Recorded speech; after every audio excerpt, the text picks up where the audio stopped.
Hello दोस्तों, कैसे आप? आज हम बात करेंगे फोड्रम क्रीम के बारे में। ये फोड्रम क्रीम कैसी क्रीम है, किन किन कंडीशनों में इसका इस्तेमाल करना चाहिए, दांत खाज खुजली में इसका कैसा असर है, इसे हमें कब लगाना चाहिए, इसकी कितने डोज होनी चाहिए, या फिर इसे कितने समय के लिए लगाना चाहिए, या फिर इसे हम गोरा करने के लिए लगा सकते हैं या नहीं लगा सकते, झाइयों में इसका कैसा इस्तेमाल है, हमारी स्किन पे कोई दाग धब्बे हैं तो उस कंडीशन में इसे हम कितने समय तक लगाना चाहिए। दोस्तों, कोशिश मेरी यही रहेगी कि आपके सारे सवालों के जवाब दिए जाए, तो वीडियो के अंत तक बने रहे। चलिए शुरू करते हैं। दोस्तों, सबसे पहले हम बात करते हैं फोड्रम क्रीम की। फोड्रम क्रीम एक सिप्ला कंपनी की क्रीम है जो कि अलग अलग साइजेजों में आती है, 5 ग्राम, 10 ग्राम और 20 ग्राम। तो आप अपनी सुविधा के अनुसार खरीद सकते हैं, जो आपको बजट के अनुसार सूट करे। दोस्तों, अब बात करते हैं हम फोड्रम क्रीम के अंदर क्या क्या होता है या फिर किन किन चीजों से मिलकर बना होता है। इसके अंदर होता है क्लोबिटासोल, प्रोपेनेट, नियोमाइसिन सल्फेट, मेकोनाजोल नाइट्रेट और क्लोराहेक्साडिन ग्लूकेनेट नामक 4 तरह के जो मॉलिक्यूल होते हैं, सबका अपना अपना इस्तेमाल होता है। दूसरा, अब हम बात कर लेते हैं कि इसका कैसे इस्तेमाल किया जा सकता है या फिर कब इस्तेमाल करना चाहिए। दोस्तों, फोड्रम क्रीम को हमें डॉक्टर की सलाह के अनुसार इस्तेमाल करना चाहिए। डॉक्टर ने आपको जितने समय के लिए बोला है उतने समय के इस्तेमाल करना है। ये नहीं कि आपने डॉक्टर ने बोला कि ये क्रीम इस्तेमाल करनी है, उसके बाद आप इसी क्रीम को, उससे रिलेटेड कोई भी कंडीशन है तो उसमें आप फोड्रम क्रीम का इस्तेमाल हो तो उस समय ये कुछ नुकसान भी कर सकते हैं, तो उसके लिए आप अपने डॉक्टर से सलाह मशवरा जरूर करें। दूसरा, आप बात करते हैं कि ये कैसे काम करते हैं, इसके अंदर जो मॉलिक्यूल है उनका अपना अपना क्या काम है। पहले बात कर लेते हैं क्लोबिटासोल प्रोपेनेट, जो एक कोर्टिकोस्टेरॉइड है जिसे हम स्किन पे अप्लाई करते हैं।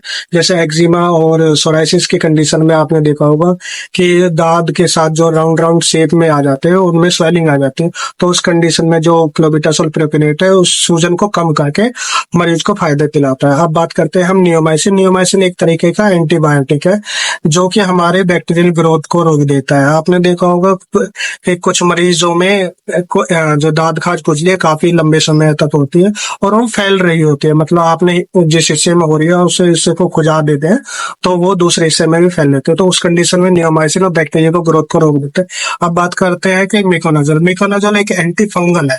आपने देखा होगा दोस्तों, कुछ कंडीशनों में दांत खाज खुजली जो है वो शरीर में ऐसे चिपक जाती है जैसे लोहे से चुम्बक, तो वो एकदम जाती ही नहीं है। आप वो मतलब मरीज जो है वो परेशान हो जाता है, बार बार तरह तरह के ट्यूब क्रीम्स इस्तेमाल कर रहा होता है। तो जो मेकानाजोल है वो ग्राम पॉजिटिव नेगेटिव दोनों कंडीशनों में बहुत अच्छा काम करता है, तो उस कंडीशन में आप फोड्रम क्रीम का इस्तेमाल कर सकते हैं। क्लोराहेक्सिडिन एक तरीके का एंटीसेप्टिक है जो हमारी स्किन को तरोताजा रखने के लिए बैक्टीरिया को दूर करने में मदद करता है। अब बात करते हैं हम इसके फायदे के बारे में। यदि आपको एक्जिमा हो रखा है, दाद है, खाज है, खुजली है, उस कंडीशन में इसका बहुत अच्छा इस्तेमाल है।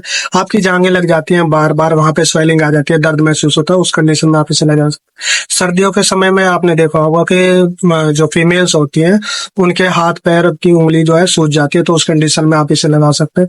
आपने देखा होगा कि जो एथलीट्स होते हैं उनके पैरों में नीचे की तरफ घाव हो जाता है, जिसे एथलीट फुट नाम की जो डिसीज बोला जाता है, उस कंडीशन में इसका बहुत अच्छा इस्तेमाल।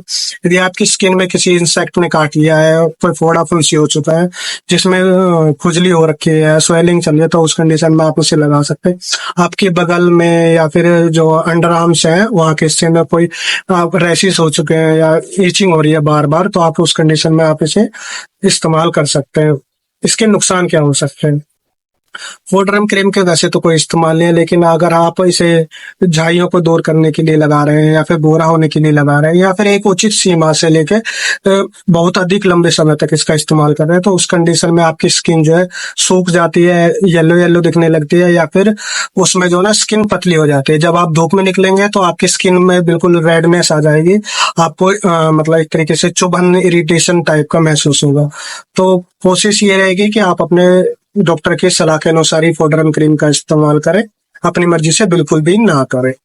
दोस्तों, आशा करता हूँ आपको ये वीडियो अच्छी लगी होगी। अगर आपको ये वीडियो अच्छी लगती है तो आप हमारे पेज को लाइक कर सकते हैं, शेयर कर सकते हैं और सब्सक्राइब कर सकते हैं। शेयर करना बिल्कुल भी ना भूलें उन दोस्तों को जो आपके दांत खाज खुजली से लंबे समय से काफी परेशान हो। धन्यवाद।